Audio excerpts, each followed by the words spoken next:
Tuhan bersamamu.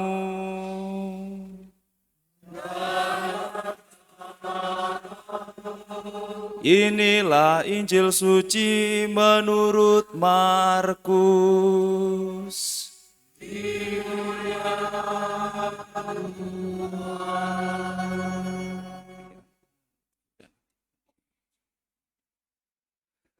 Sekali peristiwa, Yesus mengajar di hadapan orang banyak. Katanya, beginilah perumpamaan tentang kerajaan Allah. Ada orang yang menaburkan benih di tanah. Pada malam hari ia tidur, dan pada siang hari ia bangun. Benih itu bertunas dan bertumbuh. Bagaimana terjadinya, orang itu tidak tahu. Bumi dengan sendirinya mengeluarkan buah.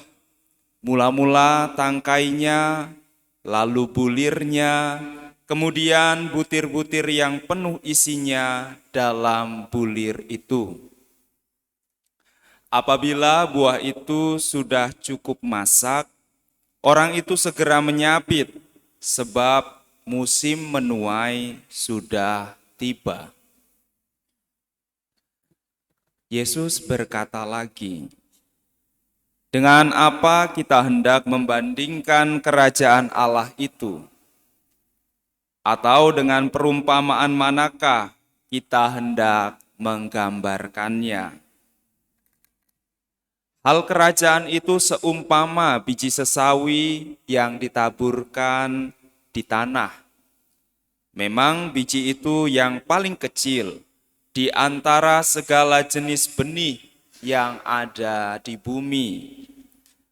Tetapi apabila ditaburkan, benih itu tumbuh dan menjadi besar daripada segala sayuran yang lain dan mengeluarkan cabang-cabang yang besar, sehingga burung-burung di udara dapat bersarang dalam naungannya. Dalam banyak perumpamaan semacam itu, Yesus memberitakan firman kepada mereka sesuai dengan kemampuan mereka untuk mengerti. Dan tanpa perumpamaan, ia tidak berkata-kata kepada mereka. Tetapi kepada murid-muridnya, ia menguraikan segala sesuatu secara tersendiri. Demikianlah sabda Tuhan.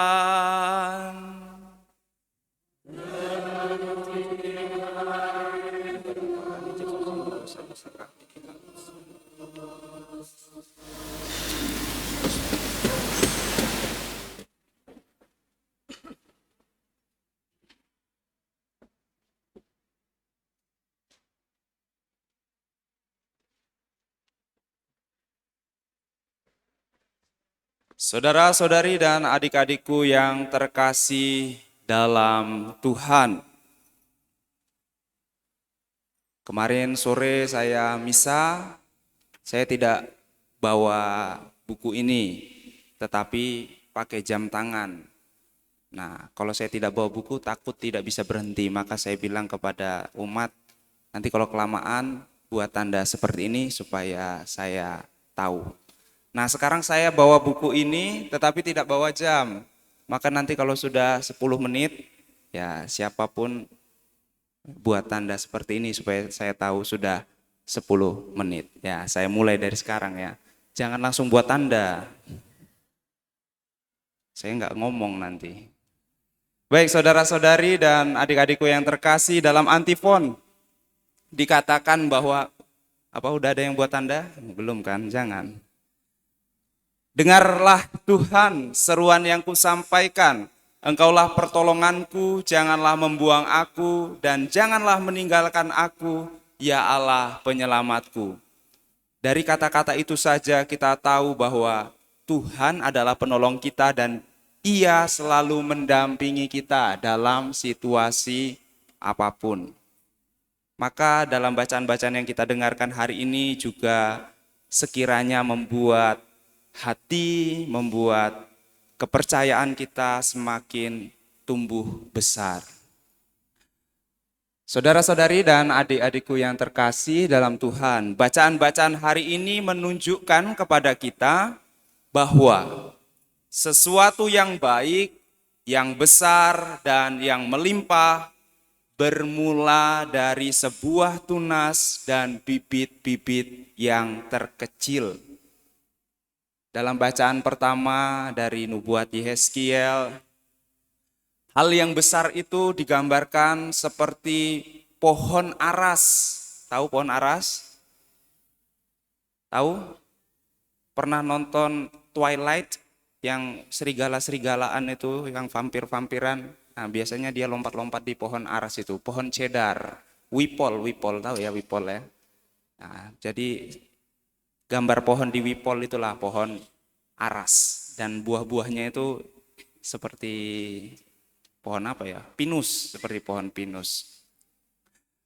Pohon aras yang tinggi yang ditanam oleh Tuhan di atas gunung Israel berasal dari sebuah tunas kecil saja dari pohon aras di ujungnya. Jadi dari tunas kecil itu ditanam oleh Tuhan, dirawat, dan dia tumbuh menjadi pohon yang besar serta bisa menaungi banyak pohon-pohon kecil lainnya. Atau dalam Injil, seperti sebuah benih yang ditabur oleh seseorang. Orang yang menabur tidak tahu bagaimana bumi dan Allah menumbuhkannya hingga dia bisa bertunas, makin tinggi, dan berbuah. Kita tidak tahu. Kalau saya biasanya homili di daerah Kalirejo atau Lampung Timur atau Murijaya, ini sangat enak menganalogikannya karena mereka adalah petani. Kalau di sini siapa coba yang petani? Pasti nggak ada. Taunya makan nasi, ya udah ada berasnya udah jadi. Makan jagung, jagungnya udah dibeli. Jadi tumbuhnya kita tidak tahu bagaimana. Atau juga seperti biji sesawi. Pernah lihat biji sesawi? Belum, Romo juga belum pernah, saya juga belum pernah lihat. Tetapi kita bisa menggunakan internet untuk nyari ya. Biji sesawi itu seperti selasih, tetapi ukurannya hanya 1 milimeter. Ya. Namun ketika dia ditanam dan tumbuh menjadi pohon sayuran, dia menjadi sayuran yang paling besar, paling tinggi. Kurang lebih tingginya bisa 3-4 meter, sehingga burung-burung bisa berlindung dalam naungan pohon sesawi. Nanti dicari di internet. Saudara-saudari dan adik-adikku yang terkasih dalam Tuhan, begitulah juga dengan gereja Katolik, gereja kita. Kalau dalam bacaan-bacaan sesudah Pentakosta, kita mendengarkan bahwa gereja perdana pertama-tama jumlahnya kira-kira berapa? Kira-kira jumlahnya bertambah berapa? Berapa?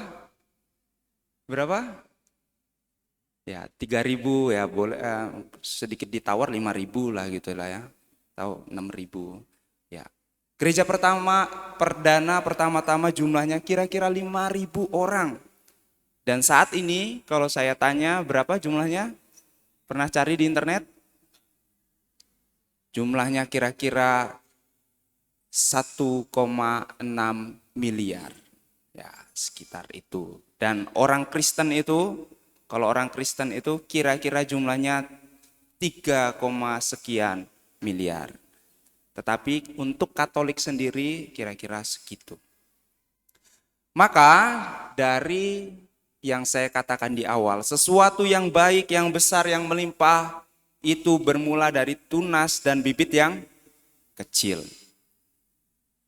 Kalau para rasul hanya mengira-ngira dengan yang ia lihat, bagaimana mereka menderita, bagaimana mereka dikejar-kejar oleh orang Romawi dan Yahudi, pastilah mereka pesimis.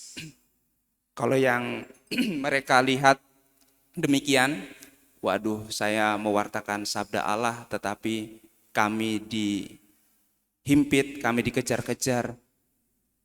Pasti para rasul khawatir setelah kami tiada, bagaimana nanti nasib umat ini. Ternyata Allah merawat benih yang ditanamkan oleh para rasul. Sama seperti dalam bacaan kedua, Paulus dengan teguh mengatakan, sebab hidup kami ini adalah hidup karena percaya, bukan karena melihat. Maka kita melakukan sesuatu itu, kalau hanya sebatas yang bisa kita lihat, kita itu pesimis, kita itu akan menjadi tidak peduli. Karena apa? Seolah-olah yang kita buat itu sia-sia. Tetapi ingatlah, sebab hidup kami ini adalah hidup karena percaya, bukan semata-mata karena melihat. Paulus mengatakan, meski aku menderita karena menebarkan sabda Allah, menebarkan kasih Allah, menebarkan kerajaan Allah. Meskipun aku menderita dan aku melihat seolah-olah apa yang saya taburkan tidak tumbuh, aku tetap tabah. Sebab aku percaya Tuhan yang akan menumbuhkan benih kerajaan Allah yang telah saya taburkan. Ada pepatah yang mengatakan, saat kamu menaburkan benih padi, ilalang akan tetap tumbuh di antara padi yang kamu tebarkan. Tetapi saat kamu menaburkan ilalang, tak sebatang pun padi akan tumbuh. Begitulah, saat kita menaburkan kebaikan, kejahatan juga tetap akan ada yang iri, ada yang jengkel, ada yang tidak setuju. Tetap akan tumbuh. Tetapi kalau kita menebarkan kejahatan, kebaikan setitik pun tidak akan tumbuh dari yang kita tebarkan. Maka setia, belum ada yang seperti ini, saya lihat nggak ada yang kasih kode ini. Nanti saya terus ini. Maka setia, tekun, dan sabarlah saat menabur kebenihan, menabur benih kebaikan, menabur cinta kasih di sekitar hidupmu. Mungkin kamu melihat sia-sia, tetapi percayalah Allah merawat dan menumbuhkannya. Begitulah yang saya percaya. Dan sebagai penutup saya akan menceritakan sebuah kisah yang selalu saya ingat. Kisah ini saya dengarkan ketika seminari. Dan seandainya saya tidak jadi Romo, kira-kira saya akan berbuat seperti dalam kisah ini. Tetapi saya jadi Romo, membuatnya dengan cara yang lain. Jadi ada sebuah kisah seperti ini.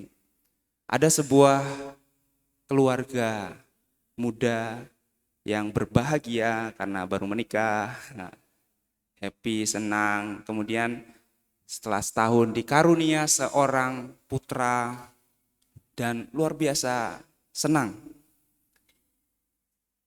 Kemudian karena mereka menikah di saat usia orang tuanya sudah tua, dan ketika itu ayahnya meninggal, ayah si laki-laki meninggal, dan si ibu laki-laki tinggal sendirian dan mulai sakit-sakitan.